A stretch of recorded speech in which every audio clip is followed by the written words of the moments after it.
Hello, everybody. It's Clint. Welcome to Sweetcast. And if there's one thing that I really don't like about comics YouTube, it's the phrase comics are dying. And I'll explain this a little bit. I mean, essentially, I've made many a video on this. I just don't think it's actually very accurate. And if it is there for clickbait, if it really is just housed in YouTube, then I don't know, like it doesn't really work like you think it might work.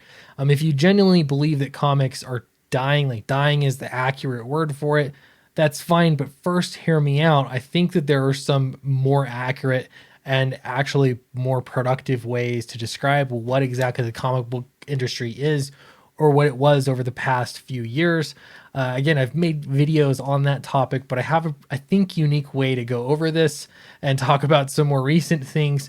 And I actually want to look at Magic the Gathering to underline my point here, because sometimes it's helpful to look outside of the hobby you're so focused on and look at something else to actually draw some helpful comparisons. So we're going to do that and also look at some other quotes from comic book professionals currently right now as to what they have to say about it. But before we get into that, don't forget to hit that like button and subscribe. It really, really helps me out. It's a free way for you to support the channel. It helps encourage me, if at the very least, but it does help me grow the channel. I want to get up to 10,000 subscribers. That would be such a magnificent number to hit. I realize it's a little ways away, but it's the next major landmark. So we got to go for that. Maybe you've heard of my long lost cousin, Bram Stoker. Well, you can check out Clint Stoker's Dracula. It's not out yet, but do sign up for the pre-launch page. I promise it will be worth the 5 seconds it takes to do so. The link is in the description below. All right, let me show you this. This is a YouTube channel. Don't know this guy personally. He's not like a massive channel, bigger than mine. But I remember several years ago, I mean, this was at probably 4 or 5 years ago. I watched this channel and there was a lot of drama happening in Magic YouTube. And some of it, I think, was just natural. It just happened. And some of it, I think, was forced, and it was YouTube doing what YouTube does. Believe it or not, we're all incentivized to make everyone freak out because you get more views that way and more interaction that way. So I think it's best to watch YouTube with that in mind. Like, it's just healthy to take it with a grain of salt. Anyway, so this channel, The Magic Historian, he started posting videos about why he was selling out of Magic and why you should sell too. And it doesn't make a lot of sense to run a YouTube channel on a hobby that you are constantly insisting is going away. And it might get some immediate attention, but short-term gains, isn't that what Marvel does? I don't really want to be Marvel. So if it is for clickbait, I think it's actually a terrible idea. If on the other hand, you genuinely believe that comic books are dying, I think honestly, if you thought about it, took a step back, you'd find more accurate ways to describe it.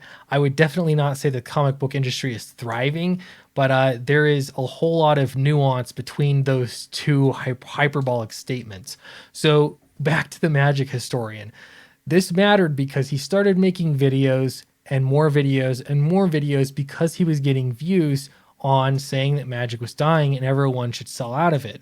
Something I noticed as you scrolled down to his comment section were that a lot of people were expressing the thought that they came there for content on Magic. And when all he was doing was being negative about Magic, it ruined the hobby for them. They wanted to move elsewhere. They were tired of watching those kinds of videos. And I'll admit, I felt the same way. I wasn't a massive fan of his particular channel, but the algorithm would show it to me because it was hitting on some kind of hot button issue that really wasn't accurate. And you can have some criticisms of Magic the Gathering. Trust me, I do. But it got to be a little crazy. Now, just in his intro, yeah, it's a little tongue in cheek. So again, don't take it too seriously. But this sort of underlines where what my point is. So listen to this. Greetings, owners of fine luxury cardboard rectangles, my friends.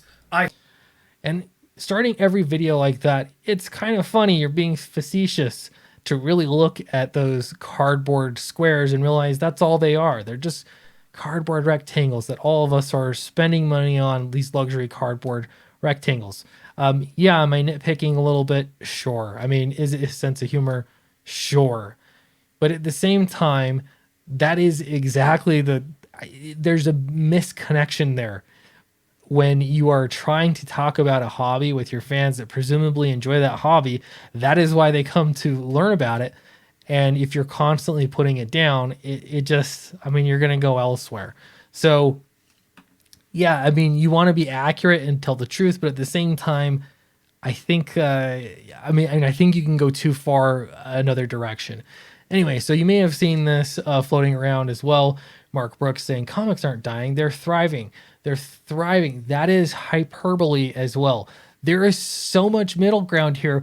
Again, it's not about being extreme in your opinion. That doesn't make you more right.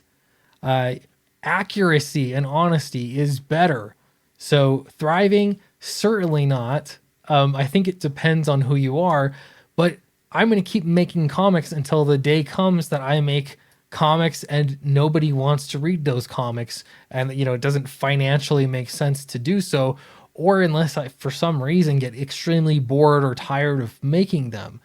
It just does not make much sense at all to try to convince the public that comics are dying or thriving. Convince the public that your comics are great. It's such a silly thing to be arguing over. I believe that comics are not a zero sum game either. Like it doesn't matter. Like, let's say that Marvel and DC are dying, the direct market is dying. Diamond is dying. I think that's actually a pretty accurate term. So what? It doesn't matter. As long as you're making comic books. I mean, like that is the silliest of hills to die on. Who cares? I'm just sick of it because that's all that I hear about is the same argument. It's semantics. Here again, Tim Seeley, pretend there's no blue check mark here. Oh, we can't. Okay. Oh boy. All right. Every year I say the numbers show that comics are thriving and that it ought to dispel the persistent dying industry label. And every year someone immediately responds that it's a lie, and that manga and Dogman aren't comics. Resist this year. Who cares? It doesn't matter. If you like comics, buy comics. Like, why is there such a need to control what the general public thinks about it? Make comics, make a good comics, buy comics. If the industry truly is dying or thriving, or in reality, somewhere in between, yeah, I mean, just keep making comics. Why do we have to control what everybody else thinks of it? Just allow it to be what it is. And as long as people are watching YouTube videos or still paying these same annoying comic book pros for their comic books, then I mean, what's to complain about? Anyway, so I realized that there's going to be a lot of people that disagree with me. Do so in the comments below. I really appreciate that. Don't forget to like and subscribe. And trust me, if you wanted to just hear the same opinions over and over again, I'm sure you could hear that. But I don't know, there's a new take for you. Anyway, thanks so much for watching, and I will see you in another video. I've got Christmas videos coming up, not too far in the future. Should be fun. Thanks. Bye.